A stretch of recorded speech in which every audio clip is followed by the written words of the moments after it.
그러므로 방언을 말하는 자는 통역하기를 기도할지니 내가 만일 방언으로 기도하면 나의 영이 기도하거니와 나의 마음은 열매를 맺지 못하리라. 그러면 어떻게 할까? 내가 영으로 기도하고 또 마음으로 기도하며 내가 영으로 찬송하고 또 마음으로 찬송하리라. 그렇지 아니하면 내가 영으로 축복할 때에 알지 못하는 처지에 있는 자가 내가 무슨 말을 하는지 알지 못하고 내 감사에 어찌 아멘하리요. 너는 감사를 잘하였으나 그러나 다른 사람은 덕세움을 받지 못하리라. 내가 너희 모든 사람보다 방언을 더 말함으로 하나님께 감사하노라. 그러나 교회에서 내가 남을 가르치기 위하여 깨달은 마음으로 5마디 말을 하는 것이 1만 마디 방언으로 말하는 것보다 나으니라. 형제들아, 지혜에는 아이가 되지 말고 악에는 어린아이가 되라. 지혜에는 장성한 사람이 되라. 율법에 기록된 바 주께서 이르시되 내가 다른 방언을 말하는 자와 다른 입술로 이 백성에게 말할지라도 그들이 여전히 듣지 아니하리라 하였으니 그러므로 방언은 믿는 자들을 위하지 아니하고 믿지 아니하는 자들을 위하는 표적이나 애언은 믿지 아니하는 자들을 위하지 않고 믿는 자들을 위함이니라. 그러므로 온 교회가 함께 모여 다 방언으로 말하면 알지 못하는 자들이나 믿지 아니하는 자들이 들어와서 너희를 미쳤다 하지 아니하겠느냐. 그러나 다 애언을 하면 믿지 아니하는 자들이나 알지 못하는 자들이 들어와서 모든 사람에게 책망을 들으며 모든 사람에게 판단을 받고 같이 봅니다. 그 마음에 숨은 일들이 드러나게 되므로 엎드려 하나님께 경배하며 하나님이 참으로 너희 가운데 계신다 전파하리라. 아멘. 14장 전반부에서 바울은 공예배를 드릴 때 방언의 무익함에 대해서 지적을 했습니다. 방언이 무익한 이유는 다른 것이 아닙니다. 다른 사람들이 알아듣지를 못하니 유익이 되지 못하는 것입니다. 그래서 바울은 만약 방언을 한다면 통역을 할 수 있어야 한다고 합니다. 바울이 비판하고 있는 것은 결코 방언 그 자체가 아닙니다. 알아듣지 못하는 방언을 공적인 자리에서 공중 앞에서 하는 것입니다. 따라서 바울은 방언을 알아들을 수 있게 통역할 수 있다면 괜찮다고 합니다. 통역이 되는 방언은 유익을 줄 수 있기 때문입니다.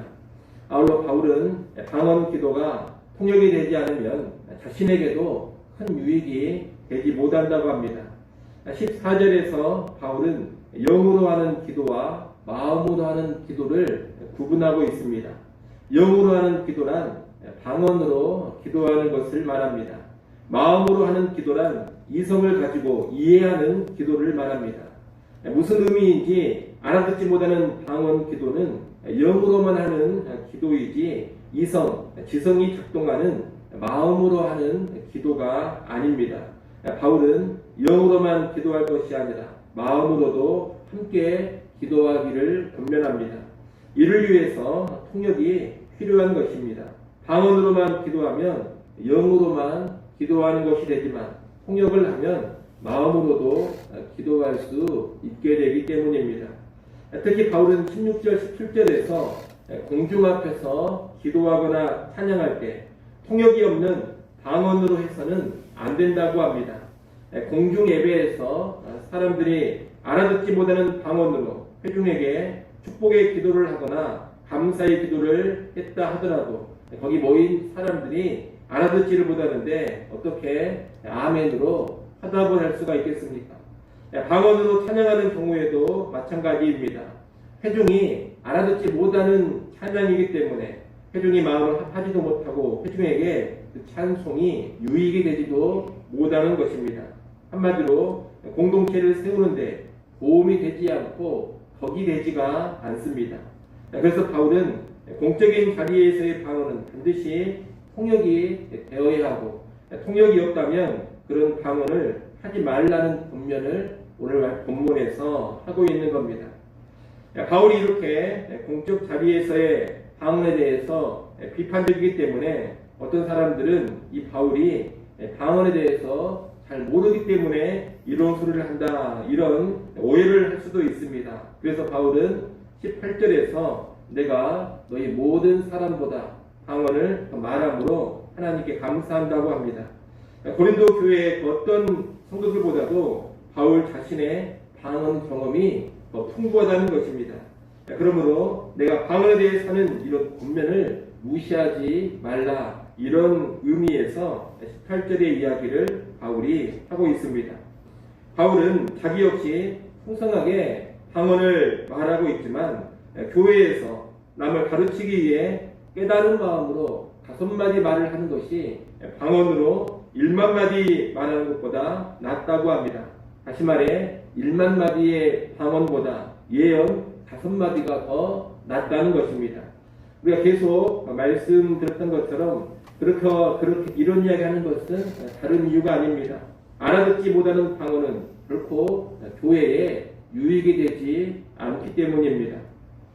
바울은 이어 20절로 25절에서 방언과 예언에 대해 올바른 이해를 갖도록 설명합니다.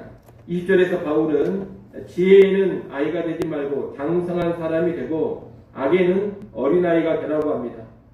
고린도 교회 성도들은 복음에 대한 깨달음과 영적인 것에 대한 이해에 있어서 무척이나 미숙했습니다. 어린아이 상태였다는 겁니다. 이것은 그들의 방언에 대한 잘못된 이해, 잘못된 생각을 바울이 지적하는 것입니다.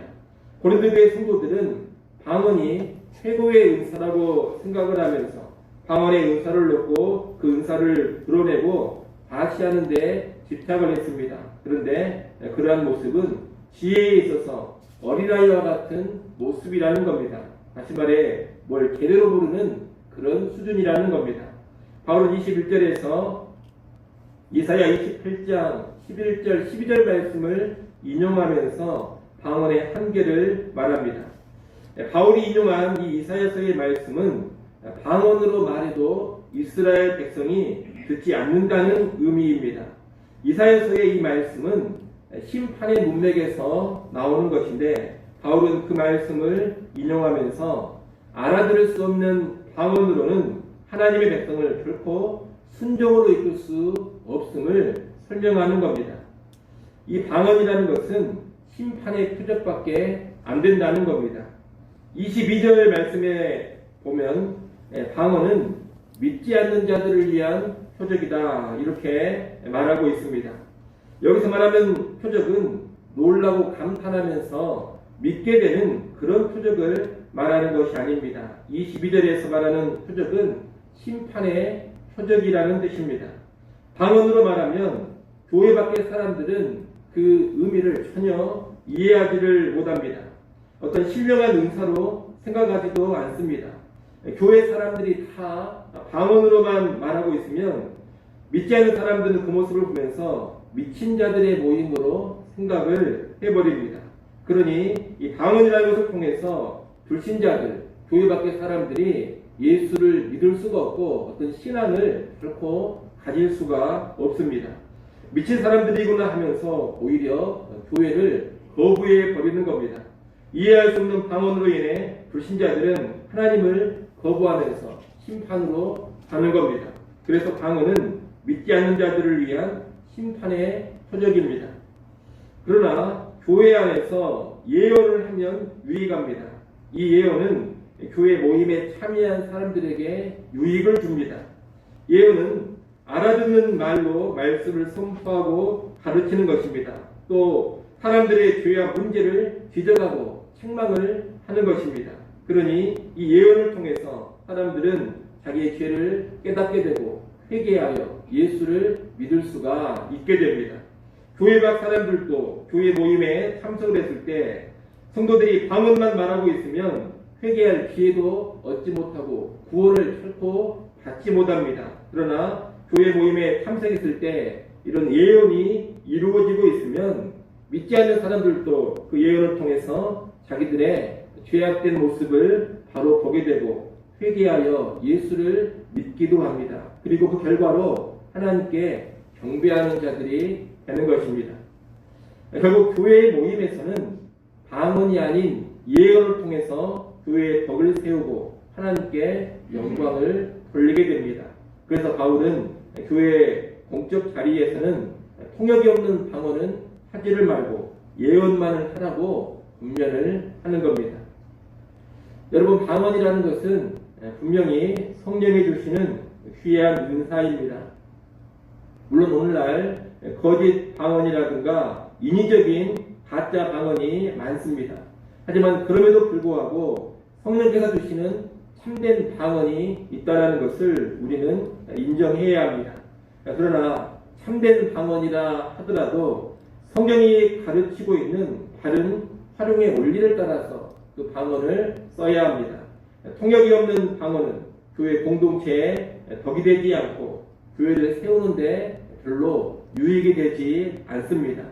사람들이 흔히 생각하는 것과는 달리 성도들이 방언을 가지고 거룩한 삶으로 변화되는 것도 아니고 방언을 한다고 해서 더 순종을 잘하는 것도 아닙니다. 사람을 회심케 하고 거룩한 삶으로 변화시키고 순종케 하는데 방언이 별로 기여하는 바가 없다는 것입니다. 오히려 사람을 회심케 하고 거룩한 삶으로 변화시키고 순종의 열매를 맺게 하는 것은 말씀을 선포하고 가르치는 예언으로 이루어집니다.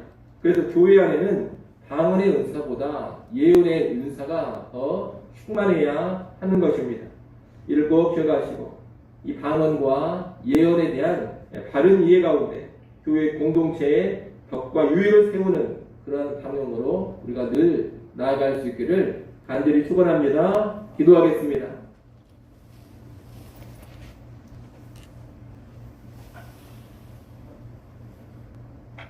하나님 아버지, 방언이 교회 공동체에 덕을 세우지 못하며 유익이 되지 못하고 오히려 예언이 교회 공동체에 덕을 세우고 유익이 된다는 말씀을 어제에 이어 다시금 보았습니다. 방언과 예언에 관한 바른 이해를 성도들이 갖게 하시고 교회 안에 사람들을 변화시키고 사람들을 회심케 하며 사람들을 순종으로 이끄는 것은 예언의 은사임을 알고 예언의 은사가 가득하기를 간절히 구하며 원하는 그러한 성도들 되게 하여 주시옵소서. 성령께서 방언의 은사를 주시면 기쁨으로 받되 이 방언의 은사를 성경에 가르치는 대로 활용케 하시고 통역 없는 방언이 교회 공적인 자리에서 나오지 않게 하여 주옵소서. 예언을 통해서 하나님께서 의도하시는 교회 전체의 유익을 누려가게 하여 주옵소서. 하나님, 이 시간도 다시금 하나님께 나와 기도합니다. 믿음으로 기도하게 하시고 성령 안에서 구하게 하시며 주의 뜻을 따라 기도케 하여 주시옵소서. 기도하는 이 시간 하나님과 더욱더 친밀해지는 시간 되게 하시고 하늘 평안 누리며 성령으로 충만케 하여 주옵소서. 오늘 하루도 늘 주님과 동행하며 승리하는 한 날 될 수 있기를 원하오며 예수님의 이름으로 기도드리옵나이다. 아멘.